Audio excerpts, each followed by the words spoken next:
Okay, I am still in shock. The last few weeks have been a blur of pain, fear, and a betrayal so deep, it feels like an internal organ has been ripped out. I'm shaking as I type this, but I need to get it all down. I need to make sense of what my sister, Sarah, did to me and why. Sarah and I used to be incredibly close. She's 3 years older than me, and after our parents passed away 5 years ago, we were all we had.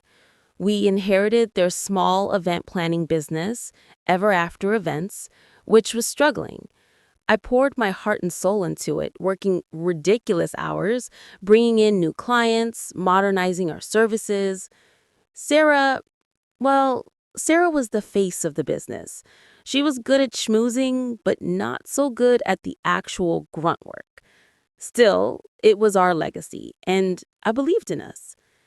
We had health insurance through the business, a small group plan that was essential for me as I have a pre-existing heart condition. 2 months ago, I started experiencing severe, debilitating abdominal pain. It came out of nowhere, sharp and relentless. I tried to tough it out, but it got so bad I couldn't stand up straight. My doctor immediately set me for tests.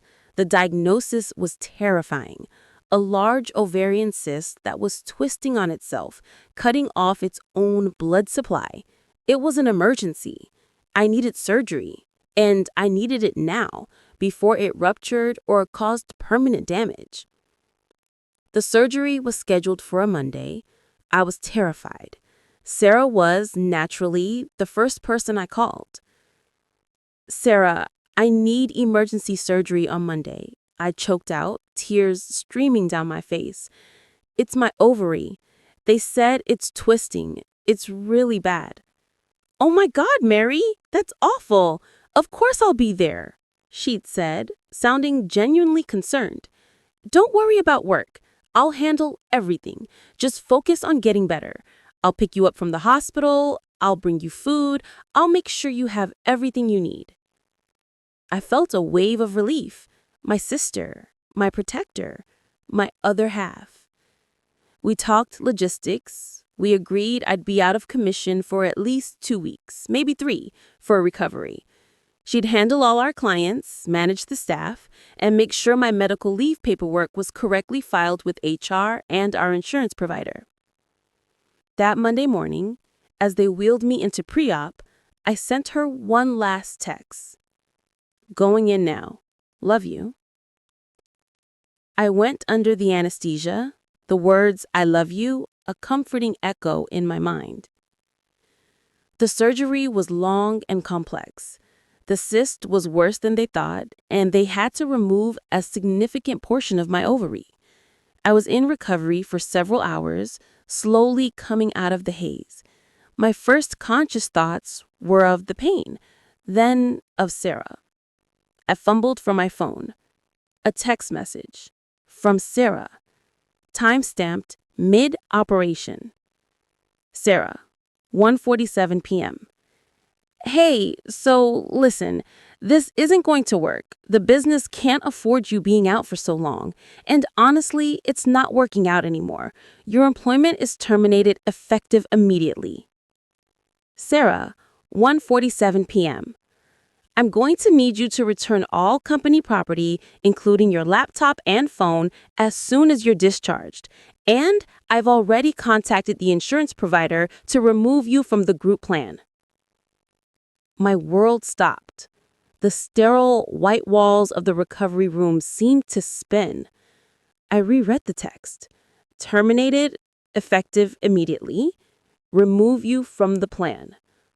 I was lying there, stitched up, groggy from anesthesia, my body sliced open, and my own sister had just fired me. Via text. While I was literally unconscious on an operating table. Nurse, I croaked, my throat dry. My insurance. Did someone call my insurance? The nurse looked confused. Honey, you just had major surgery. You're still under our care for a few more days. What's wrong? My sister. She fired me. She said she removed me from the insurance plan. I whispered, the words barely making sense to even me. The nurse looked alarmed. She called the billing department. What followed was a nightmarish hour of frantic phone calls. Sarah, true to her word, had called our insurance provider informing them of my termination and requesting my immediate removal from the company's group plan. Because the effective date of termination was the day of the surgery and the processing took only a few hours, my insurance coverage had literally lapsed mid-operation. The hospital billing department informed me, with grim faces, that the remainder of my several $100,000 surgery and post-op care would now be my personal responsibility. My stomach clenched. I felt like I was going to throw up. My sister had just given me a death sentence, financially speaking. I tried to call her. She didn't answer. I texted her back, my fingers clumsy with tears and rage. Mary, what the hell did you do? I'm still in recovery. You just wiped out my insurance mid-surgery. I almost died on that table. You can't do this to me. No reply. She had blocked me. My mother's ghost, I swear, felt a chilling disappointment. This wasn't just a betrayal. It was an act of pure, calculated cruelty. My only option was to call my Aunt Carl, my mom's sister, who rushed to the hospital. She listened to my story, her face going from disbelief to absolute fury. She immediately called her own lawyer, who specialized in employee rights. "This is unconscionable," Aunt Carl's lawyer said over speakerphone. "Terminating someone during surgery, cutting off their insurance mid-procedure, that's not just morally reprehensible, it's potentially illegal. We're filing an immediate injunction to reinstate your insurance retroactively. This is clear retaliation or malicious intent." The next few days were a blur of pain meds, legal calls, and the crushing weight of existential dread. I was recovering from major surgery, but mentally I was spiraling. My sister, my own sister, how could she? Then the final agonizing twist of the knife. On Wednesday, 2 days after my surgery, my Instagram feed through my Aunt Carl's phone, since Sarah blocked me, started showing up with new posts. From Sarah. Sarah, Wednesday, 8 p.m. Squeeze! Best night ever! My queen! Hashtag Eras Tour! Hashtag Swiftie for life! Hashtag Taylor Swift. There she was, singing along, confetti flying, bright lights, cheering crowds, posing for selfies with other Swifties, living her absolute best life while I was laid up in a hospital bed, terrified about a 6-figure medical bill, recovering from major surgery that she had just financially jeopardized. She had chosen a pop concert over her sister's health, over her sister's life. The cruelty was staggering. Aunt Carl, seeing my face, took my phone away. "Don't look, honey. Just don't look." But it was too late. The image of her beaming face, bathed in concert lights, was seared into my brain. The ultimate casual betrayal. I finally got discharged, still weak, still in pain, but with a fierce, cold resolve. My lawyer had managed to get a temporary restraining order against Sarah and initiated the process to retroactively reinstate my insurance, arguing wrongful termination during a protected medical leave. It was going to be a battle, but I was ready. I went back to our shared office to collect my belongings. Sarah wasn't there, but our few remaining employees looked at me with pity and fear. One of them, Jessica, a sweet junior planner, pulled me aside. "I'm so sorry, Mary," she whispered, eyes darting nervously. Sarah made us sign NDAs, but it was awful. She called everyone the day before your surgery, told you were taking a permanent vacation, and that she was taking over everything. She changed all the passwords. Why, Jessica? Why did she do this? Jessica hesitated, then leaned in. She told me, She told me she had to do it, that she needed full control of the business finances immediately. She was really stressed about money. She said she had a huge, unexpected debt that needed to be covered right away, and she couldn't risk the business taking a hit from your medical leave. A huge, unexpected debt. The words echoed in my mind. That didn't make sense. Our business, while not wildly profitable, was stable. It certainly didn't have any hidden, massive debts that would require firing a co-owner during surgery. Unless I remembered something Sarah had been obsessed with for months. She had put a deposit down on a ridiculously expensive dream wedding venue for her wedding to her relatively new boyfriend who was wealthy but notoriously tight-fisted.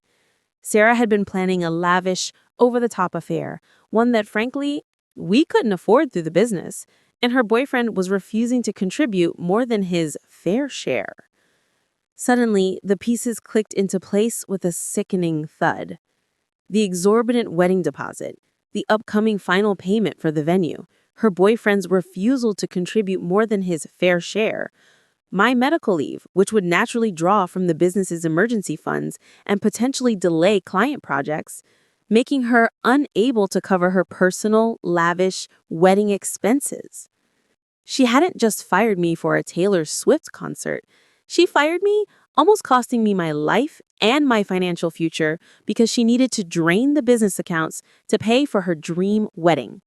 She didn't want my medical leave to interfere with her access to the company's cash flow, which she intended to misappropriate for her personal, extravagant party. She was clearing the decks financially, and I was just an inconvenient, medically vulnerable obstacle.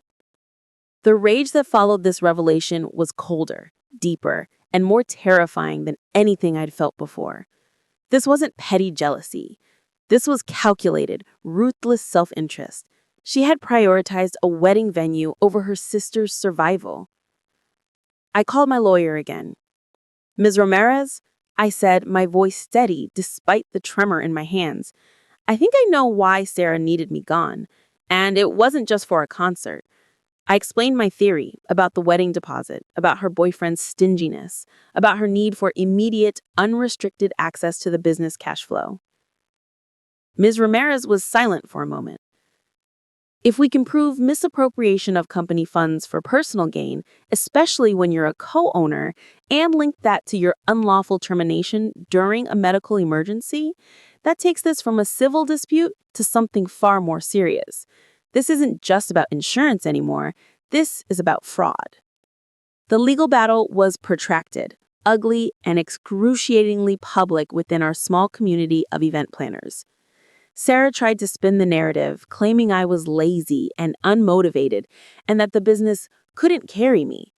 But my lawyer had all the evidence. Phone records proving she received notification of my emergency surgery before the termination text, bank statements showing a massive, unusual transfer from the business account to a wedding venue deposit just days after my firing.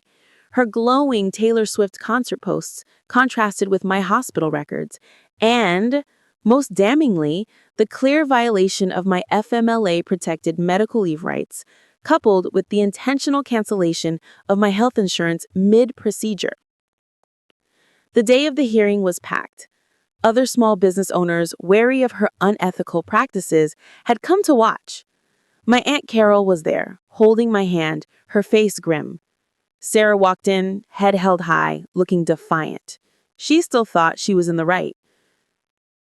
"Your Honor," Ms. Ramirez began, painting a picture of deliberate malice.